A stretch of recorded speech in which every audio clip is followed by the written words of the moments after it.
But now we get to the point where this is something that I've been working on for quite some time behind the scenes. So I had a little bit of inspiration, a little bit of backstory. So if anyone here has been watching, like the Late Kick Show with Josh Pate, for example, he's been doing this thing where he ranks not the teams themselves, but the state of the programs. And he's done this for, the power conferences. I know he's done this for the Big Ten, SEC, Big 12, and the ACC as well. He's done that for all of these conferences thus far. So I saw that and I wanted to take it a step further because I'm not afraid to talk about the group of five or some of these smaller schools that make up this higher level of Division I football. What I wanted to go ahead and do is I wanted to rank the state of these programs from 1 all the way to 134 in terms of where do these programs stand, how good is their programs, not their teams, but their programs. And we're going to power rank them. Not This is different from the power ratings that we did earlier in the actual college football season when we had you know, the neutral site favorability type of thing. That's what those power ratings were essentially about. So what we did, we ranked every FBS program from 1 all the way to 134. We account for every FBS program that is going to be playing this highest level of college football at the beginning of the upcoming season in August. And how we did this, we had 3 main factors. Now, the most important factor for me was on-field success. So if you haven't won a lot of games, you're not going to be very highly regarded in this particular list of mine. But we took a look at what you did from the 2019 season to this past college football season and see how have you done on the field in terms of on-field success. However, I will also say this, we understand that not every win is created equal. Like, for example, beating a Power 5 team is different than if you ended up being a Group of 5 team, for example. So I assigned values depending on what type of team you actually beat. So starting at the very bottom, if you beat an FCS team, that's a quarter of a point. If you beat a Group of 5 team, that's half of a point, half of a win. If you're an FCS team and won a playoff game, that's 3/4 of a win. Power 5 win is considered 1 win. An FBS bowl win outside of the college football playoff, that's 1.5 wins. An FCS national championship, that counts as 2 wins. College football playoff win, that's 3 wins. Winning the national championship, that counts as 4 wins. So not all wins are created equal, but we did take a look at a 5-year period for each individual team that has played, that is joining that's been a part of the FBS ranks or will join the FBS ranks this past season. But it's not the only factor that we look at because, for exception of very few spots, the margins are very razor thin, right? Very close. So we looked at a couple of other things to differentiate or to kind of settle the difference between various programs to rank one team above the other. I also took a look at continuity at the head coaching position. Do you have, for example, the same head coach from today as you do, say, 5 years ago during that 2019 to this upcoming season timeframe? And also, how is your talent acquisition? Not only in terms of who you are recruiting from the high school ranks, but in the case of these past few years, how are you recruiting in the transfer portal as well? In 2019, 2020, that transfer portal wasn't that as important. That's in the very early stages of things. But 2021 through 2023, that's different. And we looked at what your average rank is on 247 Sports the last 5 years to assess how well you are acquiring talent in the first place. So just a recap, we take a look at on-field success. That is the most important thing. we take a look at talent acquisition, and we also take a look at head coaching stability as well. So without further ado, I'm only going to reveal the teams that are in the bottom 13. So these are going to be teams that are ranked 121 through 134. I'll do 101 through 120 in the next podcast. To me, it's set in stone. And I think right away there's going to be some few surprises, but hear me out. Just hear me out through the whole thing before you type something out in the comment section disagreeing with me, okay? So, without further ado, we're taking a look at 134, who as of right now is the worst college football program in America at the FBS level. And it's not who you think I'm going to go to. So I actually have the Warhawks of Louisiana Monroe as the worst program in college football right now. I'm going to pause for effect because I'm sure you're expecting me to say something else at this 134 spot. Now, they don't have the least amount of wins in the FBS over the past 5 years. Adjusted, Louisiana Monroe has won 6.5 games total over the past 5 seasons. But there's a couple of other things, and UMass and Akron, I'm sure were two teams that you were thinking of in general, but there were two teams out there. There are two other reasons why Louisiana Monroe is at this very bottom. First and foremost, their talent acquisition is just not there. Their average recruiting class the last 5 years has been tracking in the 120s. That is traditionally close to bottom of the barrel in the FBS when it comes to talent acquisition. So they're not winning games on the field. They are not really attracting quality talent into their program, either through the high school ranks or even through the transfer portal as well. And not to mention, they are going to be on their third coach in the last 5 years. You had Matt Vitor that was fired during the COVID season. Terry Bowden was there for a few years. He ends up being fired. And now there's a brand new coach that is in charge. Brian Vincent is going to be the new head coach of Louisiana Monroe. He was hired back on the 5th of December. And Brian Vincent, he's someone that is coming over as the offensive coordinator of New Mexico.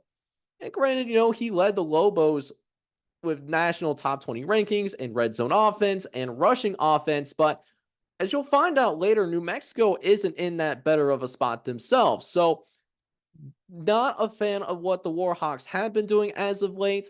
I have ULM at 134. Now, speaking of what we got going on with New Mexico, I do have the Lobos at 133. Now, New Mexico has slightly less wins over the past 5 years, adjusted based off of whether their wins were FCS, Group of 5, Power 5. They have 5.5 wins total over the past 5 years. They have not been to a bowl game in the last 5 years as well. Their last bowl game was back in 2016. I was a freshman in college. I was a sophomore in college. Went to the New Mexico Bowl. They did win that bowl game, but they haven't done anything of note in the last 5 years.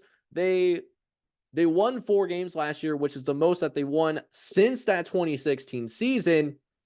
They've been a bottom of the barrel team since then in the Mountain West. And not only are they a bottom barrel team, they're also a program that's in the 120s. Actually, this season, we identified them as a loser in high school recruiting. They have signed the worst FBS class in college football. There are several FCS teams, and I think a handful of D2 teams that legitimately, according to 247 Sports, signed better recruiting classes than New Mexico. I need you to think about that. There are teams at lower levels of college football that are recruiting at a higher level than New Mexico. It's tough. They had 2 coaches the last 5 years. Bob Davie, who was relieved of his duties back in 2019. Danny Gonzalez is still there, but he is on the hot seat right now. So very thin ice for Danny Gonzalez. That's why I have New Mexico at 133.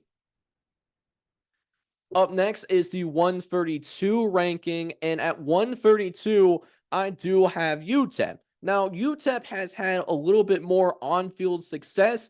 At least UTEP has been to a bowl game in the last 5 years. However, that head coach that did take them to a bowl game, this was back in 2021, which is their high watermark since 2005. 2005 is the only time where they've won more than, that was the last time they won more than 7 games. They lost that bowl game back in 2021. Other years, 1 win, 3 wins, 5 free. It came out to 8.25 adjusted wins over the past 5 seasons. Now, UTEP is also someone that is in the low 120s. So they're recruiting a little bit better than New Mexico. They're recruiting a little bit better than Louisiana Monroe. That's why they are ahead of both of those teams. They did just fire Dana Dimmel. He's gone, like a girl in a country song. And so they'll have a brand new coach, Scotty Walden, who Scotty Walden is a native Texan. He knows the state of Texas extremely well. He's actually coming over from Austin Peay. He was a head coach at the FCS level, could bring some energy to that program. But until we see that, I have UTEP at 132. Now, moving on to 131. I got the Huskies of UConn at the 131 spot. Right now, UConn, they've only won 6 total games adjusted over the past 5 seasons. And that's even with them making a bowl game back in 2022. They did take a step back, and they had a change at the head coaching position at the last, 5 years. Randy Edsall was the coach at UConn for a little bit. He was fired in 2021. Jim Mora is there. He's in his 3rd year as the head coach of UConn, trying to turn things around, but it's been an upfield battle for a team that not only is a basketball school, but it's a program that doesn't necessarily care about its football. That's a big reason why you saw UConn pull out of the American. That's why they have been independent the last few years.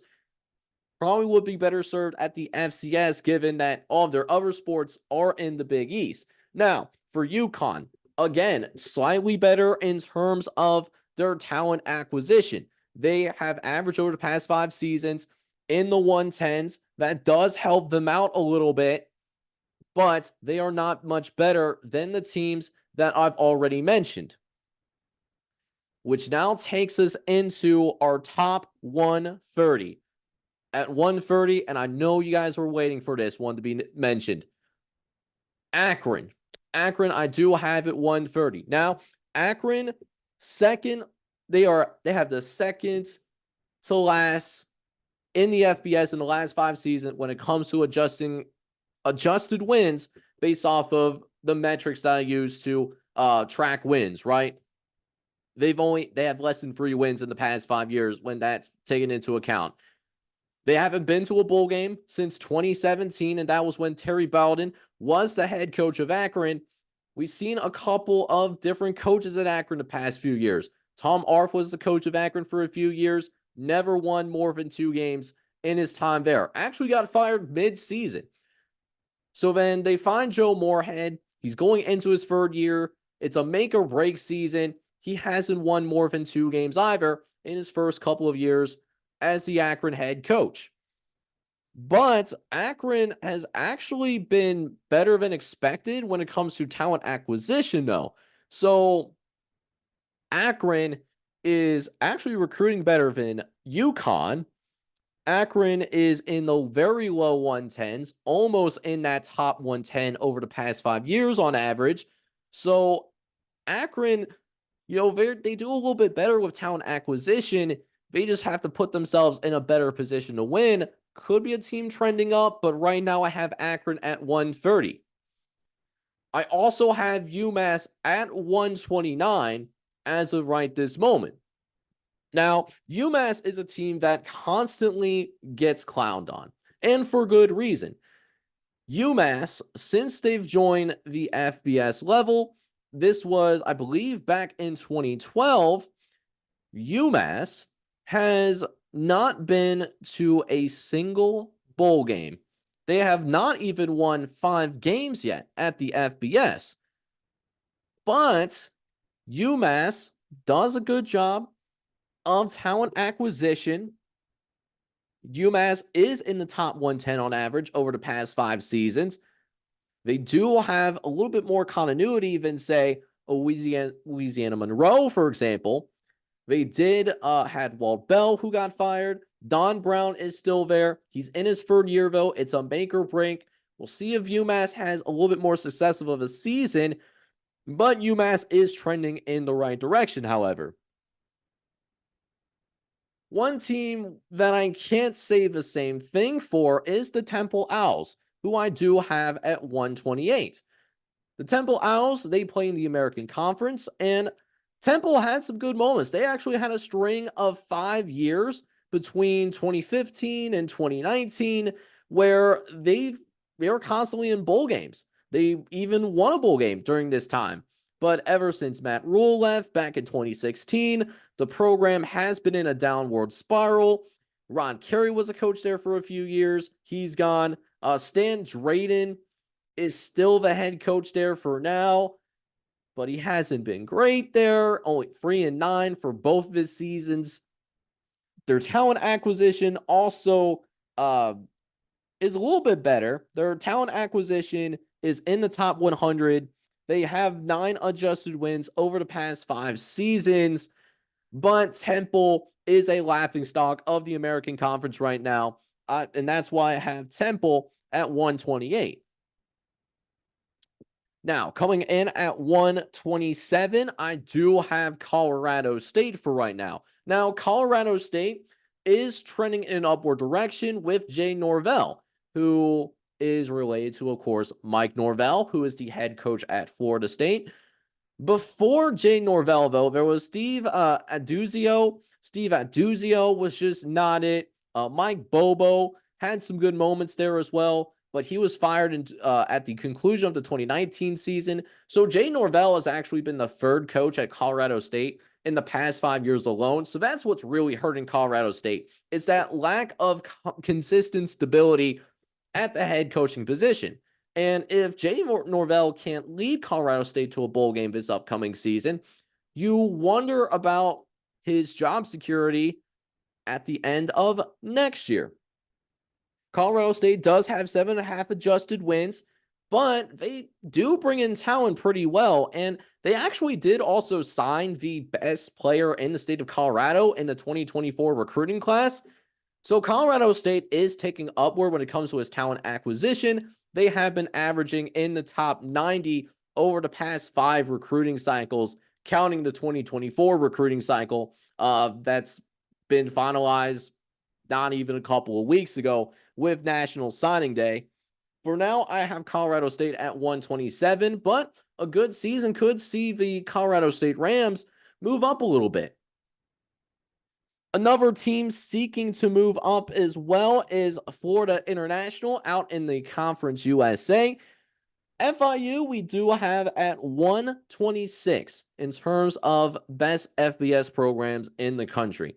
And a lot of it is held back by the last few years of Butch Davis. Butch Davis was down bad, especially his last couple of years. Butch Davis only winning 1 game in the last 2 years that he was there at FIU really holds this Panthers team back. Now, they are in a good hotbed for talent. FIU, of course, being located not only in Florida, but they are in Miami as well. So that does help them out in recruiting. They are a top 100 recruiting team over the past 5 years. But having those head coaches, that head coach change does hurt them. Mike McIntyre trying to turn things around. He's going into his 3rd year, trying to lead FIU to a bowl game for the first time in his tenure there. He's been 4-8 in both of his first 2 seasons there. Meanwhile, the Panthers have 7 adjusted wins in the past 5 seasons. and only 1-7 in the worst conference in college football last year, too. That certainly does not help you.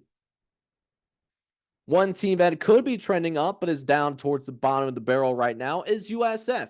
Now, USF, they went to a bowl game this year. They even won their bowl game in 2023, beating Syracuse. So they might have their guy in Alex Golesh as long as he chooses to be there.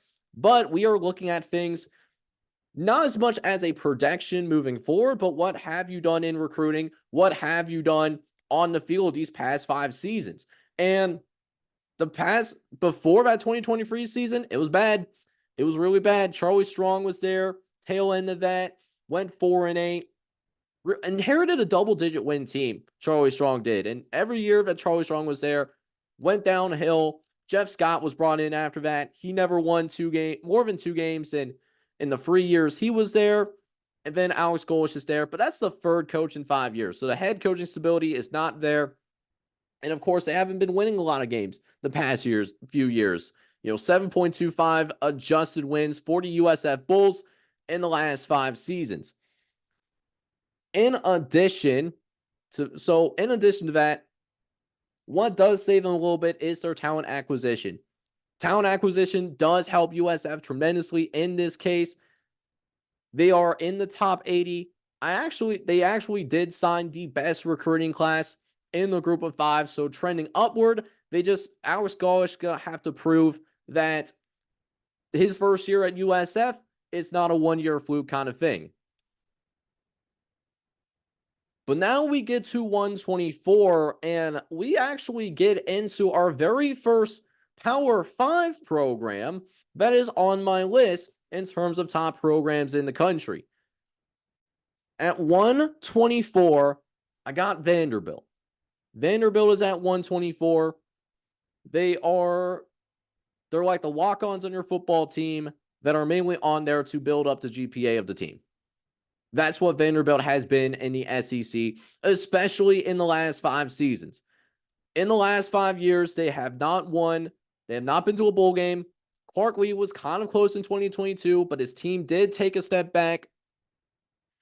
They had Derek Mason in the last couple of years in that 2019-2020 timeframe.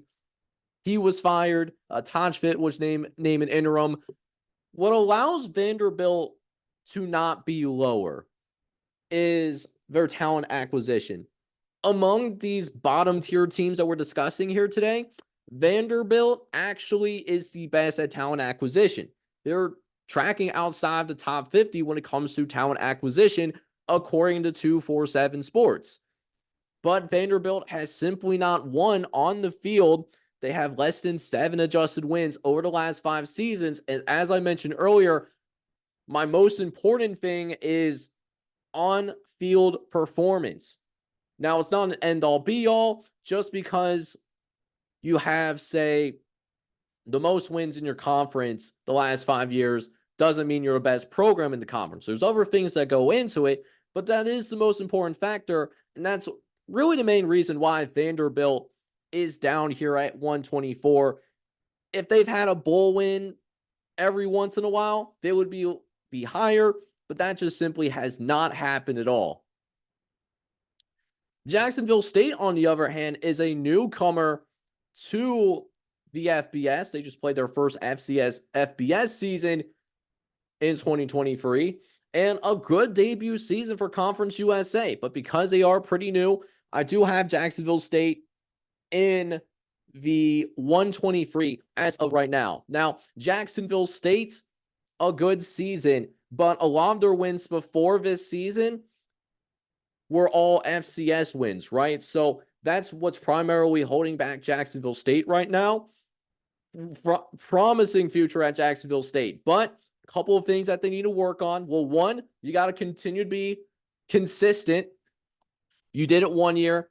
Can you do it long term? That's what I really want to see. Another thing that I want to see, can you acquire talent at a higher level? I mean, Jacksonville State in the last 5 years has a recruiting ranking average of 158 according to 247 Sports. So you got to recruit at a higher level, and I also want to see if Rick Rodriguez stays a little bit longer. He's not the only coach that has been the head coach at Jacksonville State the last 5 years. John Grass was also there. Rick Rodriguez did take over back in 2021. So if he stays a couple more years, that will help with the coaching stability, and it will also help Jacksonville State move up these rankings. For now, I do have them at 123. Speaking of former FCS schools that have been around recently, I have Kennesaw State at 122. Now, Kennesaw State, what they have been able to go ahead and accomplish, Kennesaw State, yes, this is going to be their first year in the FBS, but in the last 5 years, they've been to the FCS playoffs 2 times. They actually successfully won 2 FCS playoff games. So think of that as, their version of bowl season. They essentially won 2 bowl games, right? So Kennesaw State does have that in their corner. They do also have continuity at the head coaching position. Since the program was founded, not even going to 2019 that we're looking at, we'll go even further back to 2015. Brian Bohannon has been the head coach of Kennesaw State for really since this program was built back in 2015 when they played their first season of college football. So for Kennesaw State, you just got to prove that you can compete with the FBS caliber competition, because they are kind of in a process of they're not carrying the most momentum. They were sub 500 the last couple of years, but their double-digit win seasons in 2019 and 2021 does help build them up to a little bit.